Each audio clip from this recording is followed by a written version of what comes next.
मी सुनेत्रा अजित पवार गांभीर्यपूर्वक प्रतिज्ञा करते की कायद्याद्वारे स्थापित झाले आहे अशा भारताच्या संविधानाबद्दल मी खरी श्रद्धा व निष्ठा बाळगीन। मी भारताची सार्वभौमता व एकात्मता उन्नत राखीन। मी महाराष्ट्र राज्याची उपमुख्यमंत्री म्हणून माझी कामे निष्ठापूर्वक व ससद्विवेक बुद्धीने पार पाडेन आणि संविधान व कायदा यानुसार सर्व तऱ्हेच्या लोकांना मी गांभीर्यपणे व निपक्षपातीपणे तसेच कोणाच्याही विषयी ममत्वभाव किंवा आकस न बाळगता न्याय वागणूक देईन।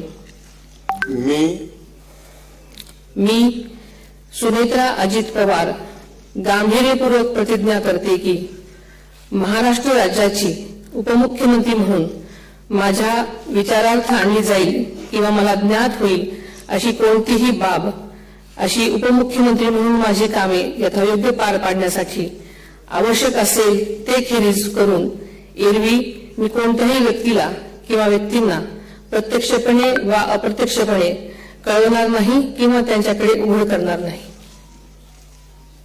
धन्यवाद।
माननीय राज्यपाल महोदय, आता शपथविधी पूर्ण झालेला आहे।